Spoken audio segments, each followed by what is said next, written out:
Y estamos con otro referente importante del periodismo. Es una mujer, ella, muy, muy inteligente, de otro medio poderoso, en este caso, Última Hora.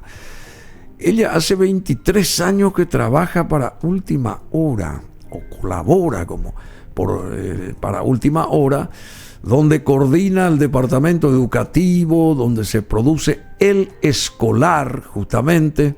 Es comentarista del diario Última Hora, ha editado y coordinado varios cursos y proyectos educativos y culturales. En fin, tiene 47 años, tiene 3 hijos naturales. Vamos a hablar de ella al respecto. 2 mujeres y un bebé, Axel, que no nació, dice, y una hija adoptiva no nacida, Angélica Jacinta. Ella es pedagoga y ella es la licenciada Carolina Cuenca. ¿Cómo te va? Muy contenta de estar contigo, honrada, y toda la presentación espero que sea la introducción a una linda conversación. Pero por supuesto, nosotros somos los honrados con tu presencia. Acércate, sí, por favor. Sí. ¿Por qué enfatizás en esto de que tenés hijos? Son 3 hijos naturales. Sí. 2 mujeres y un bebé. Y Axel, que no nació. ¿Qué quiere decir esto? Y una hija adoptiva no nacida, Angélica Jacinta. Bueno, porque soy paraguaya y nosotros le contamos también a nuestros hijos no nacidos en nuestro currículum maternal. Y en particular yo hace un tiempo, ¿verdad?, participo con otros amigos, que ellos son los guapos, que están rescatando a estos niños que no nacieron, pero están en los laboratorios de los hospitales y le dan una sepultura buena en los cementerios. Entonces adoptamos, somos madres adoptivas con mucha honra, ¿verdad? Y bueno, yo adopté a Jacinta, que es una niñita, ¿verdad?, que estaba toda formadita y no nació. Y a Axel le cuento porque fue mi primer bebé. Él no nació, ¿verdad? Pero yo le llamo así, como un angelito, ¿verdad? Angelito le decimos en nuestra cultura. Pero vos tenés 2 mujeres y un bebé, dice. Sí. ¿Y tenés algún hijo vivo acá? Sí, las 2 chicas, Teresa y Leila, que son mis hijas mayores ya. Teresa mayores y Leila. De edad ya son. Ah, bueno. Les saludo. Hay bueno. alguien que está vivo, entonces. Sí, está. Y en la familia. Bueno, nosotros tenemos un sentido de trascendencia, por eso es que decimos también, están vivos también los otros en otra dimensión. Porque vos tenés algo, vos sos voluntaria de la vida. ¿Qué es ser voluntaria de la vida? Bueno, por la vida, no sé cómo se dice. Sí, por la vida podemos decir. O sea que llegados a este punto digamos, del ambiente cultural, del clima cultural, hemos tenido que salir ciertas mamás y profesionales y padres. También escuché que mencionaste a algunos amigos ahí en la introducción. Sí. Hemos tenido que salir del primer centro cultural que tiene el paraguayo, que es su casa, su hogar, ¿verdad? Donde realmente... ese es el primer centro cultural. Ese es el primer centro cultural del paraguayo. Es la primera vez que yo escucho esa definición. Sí, totalmente. De un hogar, de una casa. Es así. El primer centro cultural. Totalmente. El primer centro cultural es la casa, es el hogar. El hogar no es el lugar de tránsito nomás, sino el lugar donde uno puede acolchonar, donde uno puede vivir todas sus dimensiones físicas, psicológicas y afectivas, trascendentes. Entonces, en este tiempo hemos tenido que salir al foro público a mostrar las evidencias y también a, digamos, hacer una cierta defensa a nivel científico, a nivel moral, a nivel social y político, de lo que antes era demasiado evidente para cualquier paraguayo. Hasta hoy escucho, cuando salen los padres a la marcha, por ejemplo, del pasado 20 de octubre, está el sustrato cultural del paraguayo, que es el sentido común, ¿verdad?, muy ligado a ese respeto a la vida. El respeto a la vida que viene de una persona que tiene una dignidad. En guaraní se dice caraí, cuña caraí, o sea, es un ser humano con una dignidad automática. Es digno. Y por tanto, celebramos y apoyamos la vida siempre desde nuestro centro cultural. Pero ahora tenemos que salir al espacio público a mostrar las evidencias, porque está un poco atacada la vida, ¿no? Bueno, ¿y qué es la familia para vos? Que recién dijiste, bueno, la familia es el hogar es la familia. y es un instituto cultural al mismo tiempo, porque se forma ahí a la gente que está naciendo, que está creciendo, que está evolucionando, por gente que también fue formada antes, o sea, el padre y la madre, etcétera, etcétera. ¿Qué es la familia y cómo está hoy constituida la familia? Muy bien, la familia es el grupo social primario. O sea, después de tu individualidad, de tu yo, de tu ser persona, y donde vos realmente te desarrollás en tus primeros estadios de vida, porque tenés una madre, sí o sí vas a tener, y un padre, aunque esté presente o ausente de tu educación, ¿verdad? Entonces el grupo primario y más esencial en la formación de la personalidad y de la ciudadanía, que son dos aspectos. La personalidad, digamos, lo más de uno. Lo más íntimo. Lo más íntimo, lo que es más propio de uno mismo. Y la ciudadanía en el sentido de que el ser con los demás en el mundo... que formar parte de un territorio, de un sector, de lo que sea. Y la identidad, que no es solo personal, sino que la familia es una institución también intermedia entre esa persona, ¿verdad?, que sola, ¿verdad?, puede ser también objeto de manipulaciones, puede también ser objeto de violencia. Es una institución intermedia entre la persona y el poder, le digo yo, porque el poder puede ser político, económico. Ves que de repente en la empresa, obviamente, lo que te piden es productividad, efectividad, eficiencia, que es lógico. Pero en la familia vos no estás en función a tu eficiencia. Entonces, en ese sentido, es un colchón también para el ser humano, sobre todo cuando la familia tiene conciencia de su rol. Y en cuanto a ahora estamos en un periodo justamente donde hace ya unas décadas se va como desvalorizando esa institución. Como que se pone en tela de juicio la familia. Se pone. Yo soy separada hace muchísimos años y le escribo a mis hijas con mis padres. Mi papá murió este año y mi madre está ahí. Condolencias. Gracias. Es viuda y realmente yo te puedo decir con todas las de la ley que el marco cultural referencial del Paraguay sobre la familia es un marco saludable. ¿Por qué? Porque no es que la mujer, sobre todo de la historia viene, ¿verdad? Esto de la mujer paraguaya que después de los traumas de la guerra no partió del trauma para generar toda una generación. Ella supo recoger lo bueno de su cultura a pesar de los pesares. Bueno, y aún con ausencia de varones en muchos hogares. Todos los retazos y continuó. Todos los retazos. ¿Y qué es lo que hizo? Rescató la familia como un marco cultural bueno. Nunca cuestionó, a pesar de ella estar viviendo situaciones, la mujer paraguaya sobre todo, ¿verdad? Tenemos dos caminos ante una crisis, ¿verdad?, institucional. La crisis de la familia o la crisis del Estado, por ejemplo, ¿verdad?, que hay crisis. Yo creo que hay un camino, que es el camino del cinismo, que es decir, no pasa nada, yo voy a hacer todo igual. El camino del cinismo. Sí, el camino del cinismo, que es negar la realidad y tener como una especie de... Mirar a otro lado. Mirar a otro lado, decir, yo soy madre y padre. Cuando uno tiene una ruptura de una relación estable que uno proyecta, hay una herida. Claro. Y uno tiene que asumir eso realistamente. Cuando falta un padre o una madre en una casa, esa casa se desequilibra. Cuando un gobierno hace mal las cosas, se desequilibra también las instituciones, ¿verdad? Por eso ahora hay una desconfianza, por ejemplo, en otras instituciones. Sin embargo, el paraguayo sigue confiando mucho en la institución familiar. Por eso es que de lejos, cuando se va a vivir a trabajar a otro lado, vuelve a su casa, a su terruño, busca un poco esa... hoy cuando venía... Esa conexión. Eso, esa relación personal.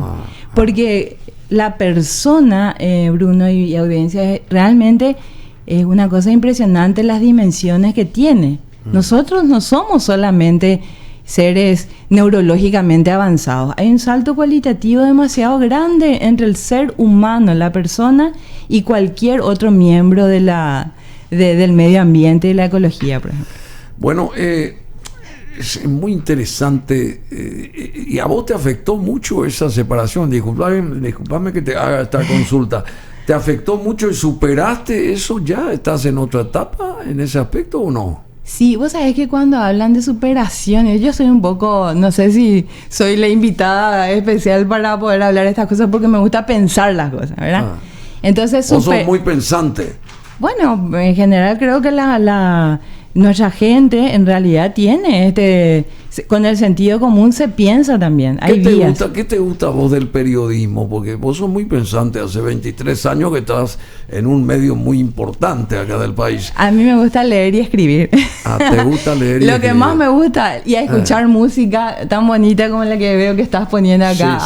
Sí.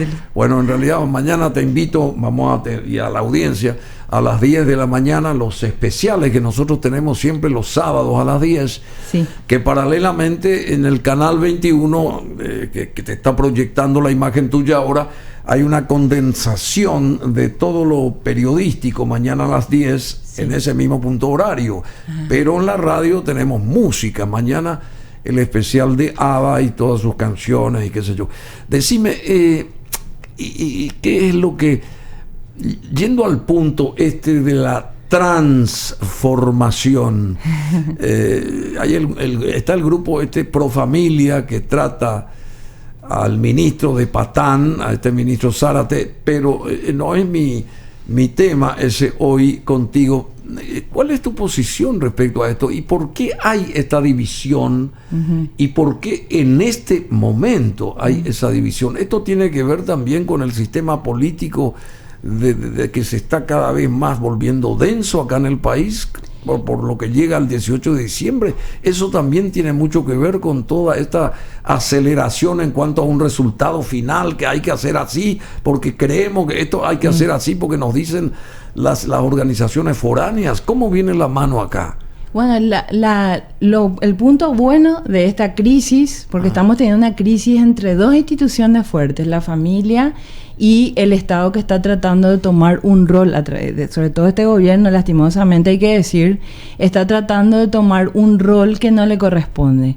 Porque la responsabilidad educativa, Bruno, es de la sociedad, pero sobre todo de la sociedad, que es familias que hacen sociedad. O sea, de la familia es el rol educativo. Perdón, ¿por qué no le corresponde al gobierno si genéricamente quiere hacer notar un cambio en el sistema educativo? Bueno, el sistema, por eso es que hay que diferenciar luego plan, ¿verdad? Que es sistema educativo, que tiene que ver varios aspectos de la realidad educativa en el rol que le corresponde al poder político, ¿verdad? Porque están metiéndose con áreas, por ejemplo, que afectan a la moral, que no le corresponden al poder civil, le corresponden a lo genuino. Hay un orden natural, ¿verdad? Y hay un orden, ¿verdad? Que la fabricado. Claro, la ley puede también ser usada con arbitrariedad.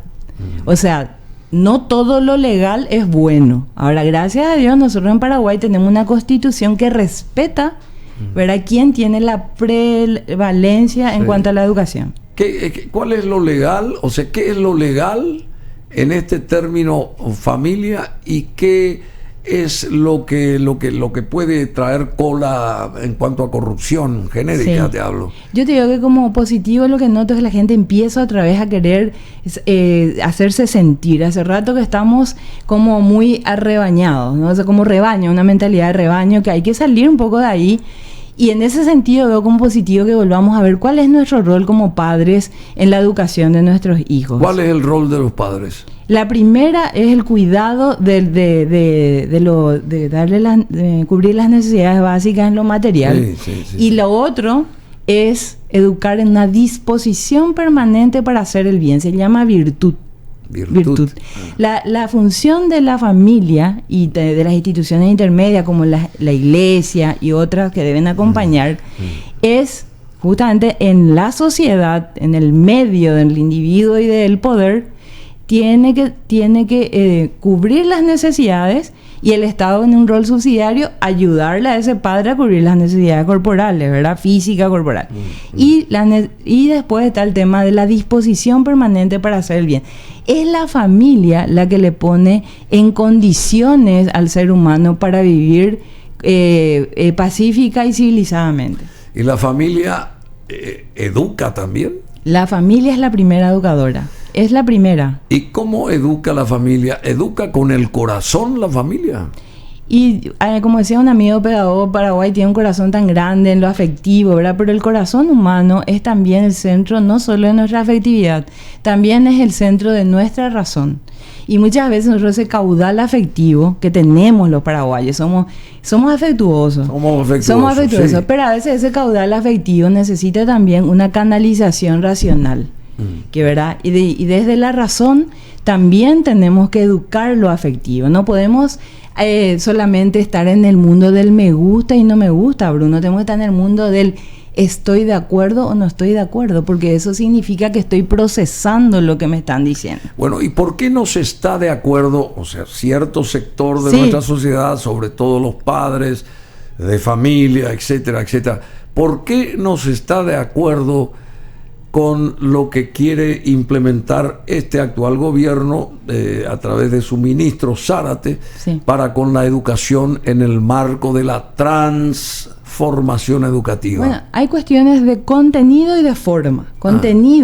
El contenido son los enfoques principalmente que transversalizan ¿qué cosa? No solo lo que está escrito, que la gente busca mucho lo escrito en este tercer acuerdo que le llaman, que es un documento que es como la punta del iceberg, pero de un plan. Quien hace planes en instituciones, organizaciones y en el Estado comprende perfectamente lo que le estoy diciendo, que implica mucho más que solamente un documento llamado acuerdo que puede cambiar y cambia luego radicalmente desde noviembre del 2021. Este ya es el tercer acuerdo y medio.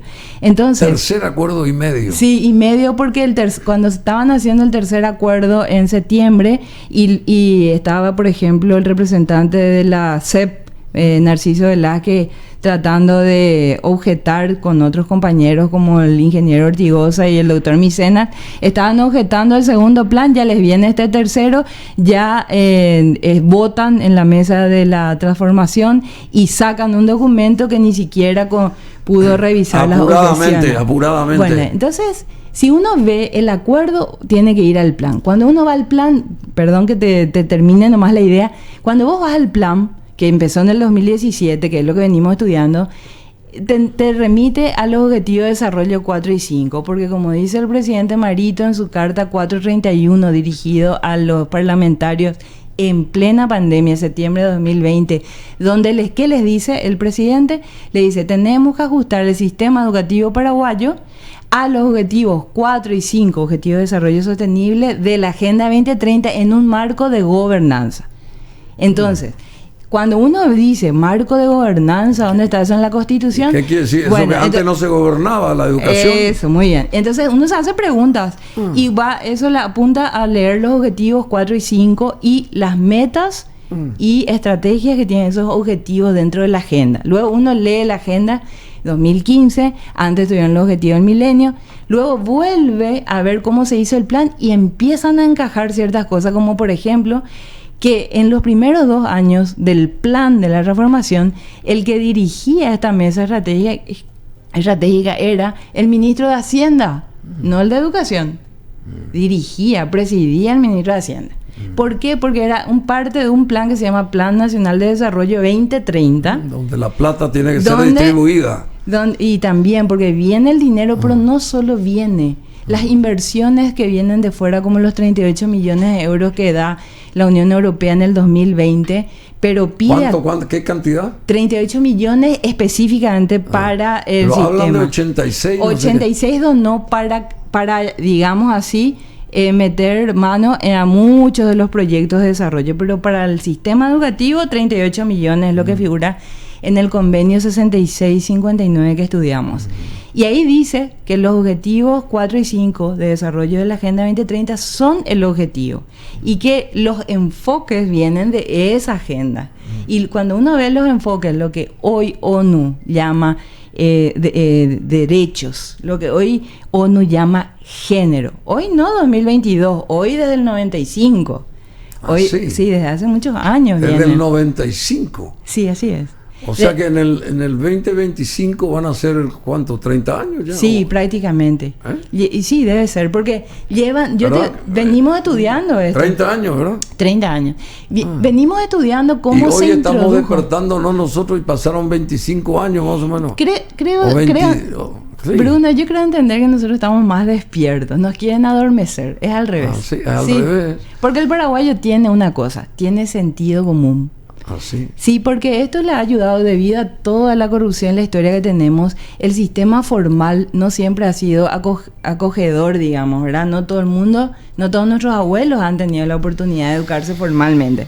Su sistema educativo ha tenido que ser justamente de este hogar a la comunidad. Nosotros tenemos muy arraigado en nuestra cultura el sistema comunitario de vida.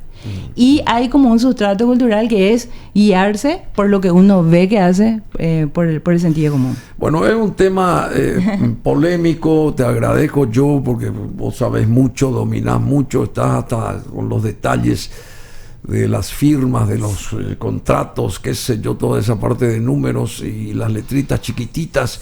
Sí. Pero ¿cómo se va a llegar a un término medio? Porque acá hay que llegar a un término medio, o sea, sí.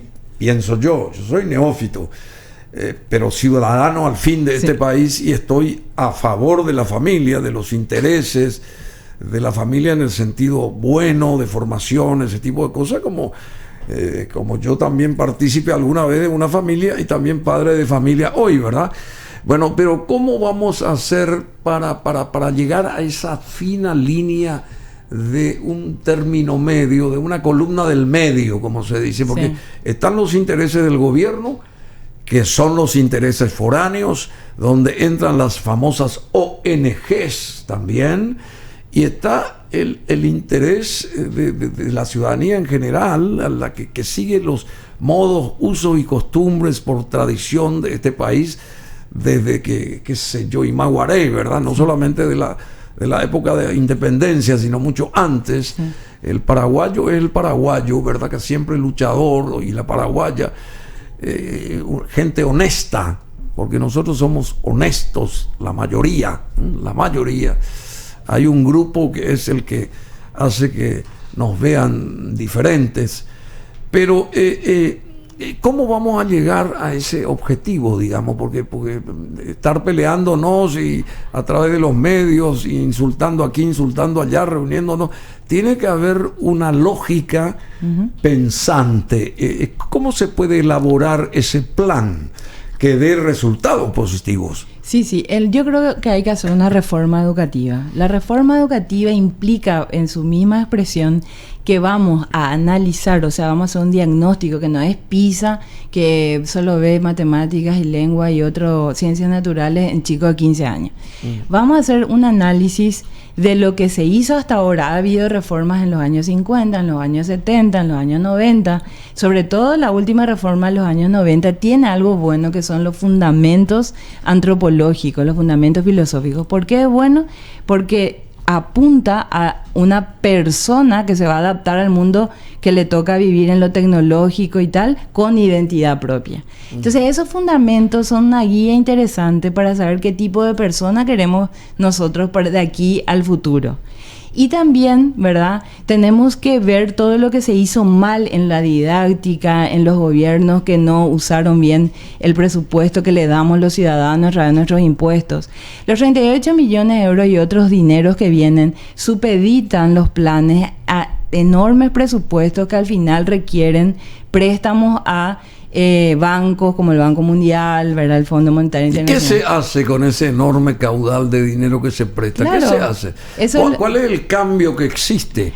Exactamente. Para solamente puntualizar el sector educativo, porque uno lee millones aquí, millones, ¿y qué es lo que ofrece esa cantidad de dinero prestado? En resultado, digo. Realmente tenemos que exigir al gobierno en una transparencia, en un diálogo real, ¿verdad?, que dé explicaciones sobre eso. Yo vi que en ciertos momentos estuve mirando en qué gastábamos, por ejemplo, el 30% de Fonacide que viene de Itaipú, y crearon un fondo de educación de excelencia, investigación FEEI, que está manejando gran parte de la agenda de la transformación educativa muy por detrás de bambalina, porque el que realmente sale a dar la cara no es el que más actúa detrás de bambalina. ¿Y quién es el que más actúa detrás de bambalina? Y bueno, primero, esto vino del Ministerio bueno, realmente son los que produjeron la Agenda 2030 para la ONU y están como haciendo un efecto multiplicador y haciendo presión política a los países. O sea, físicamente soberanos. no están acá, están afuera. Han enviado, por ejemplo, a Jeffrey Sachs, no sé si tenés Sí, una idea, sí, un claro, perfil. por Ellos supuesto. son, ¿verdad?, de Colombia y todo lo que es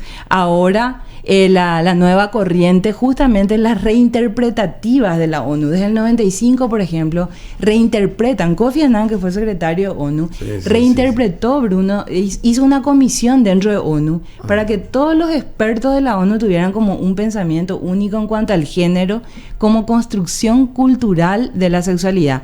Y basta. Hasta ahí. Y ¿Eso entonces, está mal o está bien? eso es insuficiente porque es un aspecto nomás lo cultural. Lo que pasa es que tenemos que basarnos en la sexualidad, en lo que es la dimensión biológica de la persona también. ¿Y por qué hay que basarse en esa sexualidad? En la sexualidad, porque por ahí también comienzan los roces. Y, sí. Claro. ¿Por qué eso porque antes nosotros no... Yo soy mucho más, yo puedo ser tu papá, ¿verdad? No. Pero te quiero decir que antes cuando nos instruían en el colegio, Sí. nos formábamos, Sí. no se hablaba de este tipo de cosas. Esto viene por el cambio de cómo está el mundo. Sí, obviamente me vas a decir que sí, porque hay intereses multimillonarios de gente muy rica que maneja los organismos, toda esta historia. Pero, ¿qué tiene que ver la educación? Pues la educación es la buena educación y la mala educación. Una persona que tiene buena educación sobresale y uno enseguida quiere estar cerca de esa persona con buena educación. Y uno también se da cuenta cuando esa persona tiene una mala educación, seguramente instintivamente, pero sabemos que hay cosas que tienen que ser arregladas en ese individuo. Sí. No se puede partir desde ahí para imponer algo nuevo. ¿Por qué tiene que entrar la parte de estos organismos, ¿cómo se llaman? De estos las ONG y también las internacionales. ONG y la cuestión es esta de los distintos aspectos de la pasión del sexo, por poner así, sí, que tiene que ver el sexualidad. género, este famoso género. ¿Por qué tiene que el género dominar una situación educativa? Yo quiero saber, sí, ¿qué tiene que ver eso? Es obsesivo. Hay gente muy obsesiva en el feminismo radical de género que puso el sustrato intelectual al que se sumaron desde el 89 políticos, sobre todo intereses. Había ya una idea que podés ver en el informe 200 de Kissinger sobre política internacional, que decía que el estado de bienestar de cierta gente en el mundo dependía del control natal. ¿Ok? Los años 50, 60 metieron esto en ONU. Sí. Bueno. Después hablaron de que no era suficiente el control natal. Tenés que ver lo que decía Hillary Clinton, demócrata que fue presidenciable de Estados Unidos, que decía, hay que usar ya hoy las fuerzas coercitivas del Estado para imponer una visión distinta en las tradiciones y culturas sobre el aborto y la homosexualidad. O sea, han hecho el tema... Ella fue invitada a Pekín, me acuerdo. 95. Y ella creo que estuvo ahí como una de las referentes más importantes. Y ahí está con Bella Abzug y todo el progresismo del feminismo de género con el que no concuerdan todas las feministas. ¿Verdad? Camille Paglia, por ejemplo, no concuerda, es una genia del feminismo. Ya pasan de querer, digamos, una igualdad, pero reconociendo las diferencias y la riqueza que implica este dimorfismo sexual. ¿Cómo se llama? Dimorfismo sexual. O sea, hace más o menos 600 millones de años nosotros nos reproducimos no como las células unicelulares, sino que nos reproducimos bisexualmente. Hay un gameto masculino y uno femenino y así se reproduce el ser humano. O sea, es una evolución, digamos así, ¿verdad? Parten de eso, entonces. No, nosotros tenemos eso como dato de la Sí, naturaleza. no, ya sé. Y borran eso y tratan de explicar la sexualidad solo desde la construcción, ¿verdad? Sociocultural que tiene, donde el ser humano supuestamente... la construcción física, digamos. La construcción psicovoluntaria, ¿verdad? O sea que yo me autopercibo de una manera y mi identidad sexual o mi identidad, ¿verdad? De género, como dicen ellos, la asocio a mi conducta, sí, y a mis atracciones, que pueden cambiar y variar también. Bueno, hay un famoso músico que creo que va a venir acá, ¿cómo que se llama? este señor, el conejo este malo, ¿cómo se llama? Bad Bunny. Bad Bunny, que dice que se besa hasta con hombres y todo eso, pero él es macho, pero hace ese tipo de juegos publicitarios justamente para atraer mucho más, y es el léxico de hoy, por ejemplo, ¿verdad? Antes iba a ser un horror, hace muchos años, que cuando si aparecía una persona así que empieza a besarse con otros de su mismo género, digamos, en público, publicitariamente, hoy ya es algo tan corriente y tan distinto en general. Sí. ¿Y por qué se vuelve a hacer hincapié en lo sexual para una reforma educativa? Porque primero está el ser y el hacer. Quien quiere controlar el hacer, las estructuras, digamos, económicas, todo esto viste que tocan el tema de pobreza, medio ambiente, los objetivos de la agenda son 17. Es todo un cambio cultural muy grande. Y por supuesto que quien toca todos estos aspectos ahora apuntan directo al ser.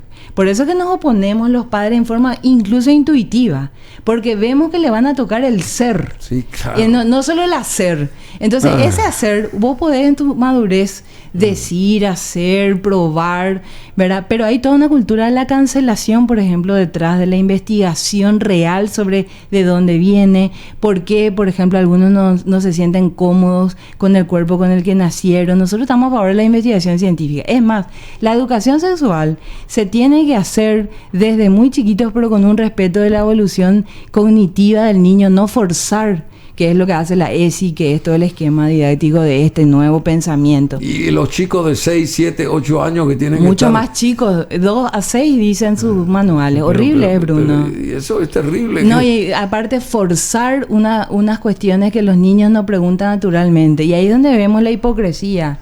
Porque detrás de todo de este utopismo bien pensante que te ponen que a partir del 2030 ya esa corrupción de la que vos hablabas ya no va más a existir y todo el mundo va a tener escuelas, va a tener salud, es utopista, ¿no? Todo el mundo ve lo que quiere ver en ese acuerdo. Pero lo que no te dicen es que el enfoque de derecho le pone al Estado y su gobernanza, el marco de gobernanza que son las ONGs, y la Agenda 2030 les pone como primer garante de los derechos de los niños, incluyendo derechos sexuales y reproductivos, como el derecho al placer, ser tocado, tocarse, como dice la página 161 y 162 de la ESI, que trataron de traer ya. O sea, es una suerte de comunismo educativo sexual, sería. Con financiación. Por primera vez se unieron, no sé si vos recordarás antes, cuando venía Rockefeller a Latinoamérica, ¿quiénes salían con Barcar? La mayoría eran marxistas. Pero desde el año 89 se les cayó la plata, digamos así, feo, ¿verdad? De todo el mundo del bloque soviético. Y pues han entrado y han hecho estas ONG donde han hecho un pacto. Hay financistas, ¿verdad? Que le dicen, bueno, vos apuntá la agenda de género, que para mí el género es esto es lo que hay que poner, y vos y yo te doy apoyo político. Pero por otro lado, Rusia está atacando a los homosexuales ahora mismo, y por otro lado, Corea del Sur no quiere que se tenga más hijos, por ejemplo, en la familia. Yo no estoy de acuerdo con atacar a nadie. En primer lugar, eso salió ayer la noticia. Claro, pero por suerte hoy también Elon Musk vi que por fin compró Twitter, espero, porque él Twitter, sí, es un hombre bastante rico y él ha Elon Musk. Hoy le dimos lectura a eso. Exacto. Y veo que puede ser una esperanza, tenemos, no sabemos, pero como él suele criticar todo esto de la intromisión. El pájaro fue liberado y se confirma su estilo, confirma a su estilo la compra de Twitter, Elon Musk, este multimillonario, y también toma el control de Twitter y echa a los directivos, dice. El pájaro ha sido liberado. ¿Es así? Bueno, no sé, vamos a ver, porque realmente cuesta. Porque existe una cultura de la cancelación. En nombre de la libertad y los derechos humanos, fíjate lo que le hicieron a Rowling, por ejemplo, una escritora esta de Harry Potter que no tiene cristiana, ¿verdad? No es por cristiana. Pero ella dice, me molesta entrar en un baño de mujeres donde una persona con barba autopercibida como mujer tenga que entrar al mismo baño que yo. Por favor, hagamos algo, como vos decías, para tolerarnos sin necesidad de agredirnos de esa forma. Fue cancelada.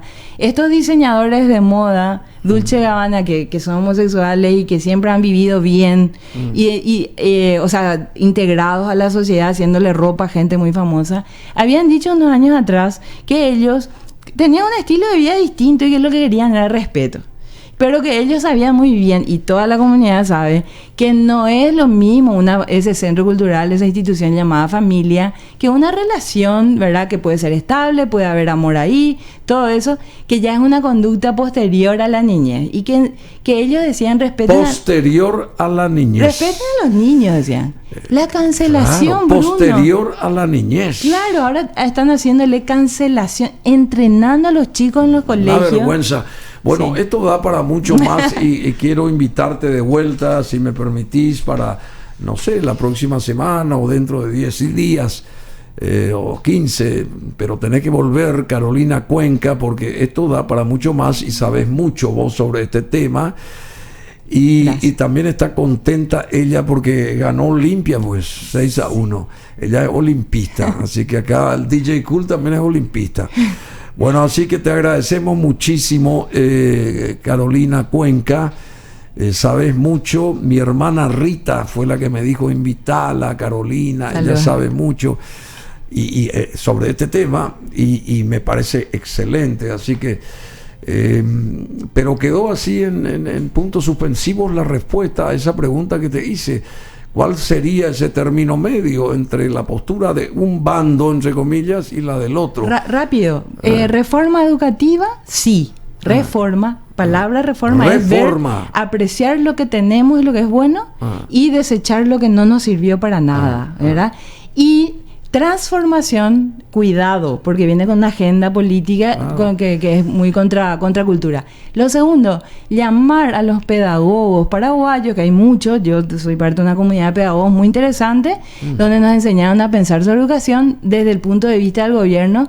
Y desde abajo llamar a las comunidades educativas donde los padres también puedan dar su propio diagnóstico de lo que ellos ven que necesitan sus hijos hoy en el colegio, los profesores, los egresados, esa comunidad educativa real, no inventada por el poder. Una reforma real, diagnóstico real, que una reflexión real, no hacía las apuradas en un día, léeme 283 páginas, le dicen al papá en un día, y el ministro que es agrónomo tardó años en entender. Por favor, o sea, ese estilo no. Y decime, esto de los bullying en los colegios tiene que ver también con todo este forzamiento, no sé si se usa esa palabra, forzar una situación. O forma parte de toda esta elección de género también que se pretende ya inculcar a la gente que está en cursos inferiores, inclusive para saber hacia dónde va esas tendencias. ¿Todo tiene que ver esto o no? El acoso sexual, el acoso no solo sexual, de cualquier tipo, ¿verdad? Puede ser también económico y de otros tipos raciales. Sí, cuando claro. es un uso de poder inadecuado sistemático, tiene que ser. No es ese, vení que no te aguanto y me voy a la plaza y después grandes amigos, vamos. Claro. Eso existe, pero se puede instrumentalizar desde el enfoque de derechos que le está dando ciudadanía total a los niños. Los niños tienen una dependencia real, uno puede ver, ¿verdad? Un día le gusta Justin Bieber, al día siguiente le gusta Metallica. O sea, hay procesos en los que uno realmente va, y eso es de sentido común. A medida ¿verdad? Que uno va creciendo. Claro, también, va madurando y es lógico. Y necesita una guía. El Estado ahora quiere asumir la guía de nuestros hijos. ¿Y los padres dónde quedan? Y los padres quedan como cuidadores, que si no hacen lo que el Estado les dice, ellos les acusan de violentos, les acusan, ¿verdad? Caen dentro de las garras de un comunismo educativo sexual. Realmente un totalitarismo que se mete en todas las áreas y que no les corresponde. Bueno, rápidamente hay que hacer que esto se diluya de alguna manera, no sé cómo, pero el sentido común tiene que primar. Muchas gracias, Carolina Cuenca. Estás invitada para pronto de vuelta a estar acá.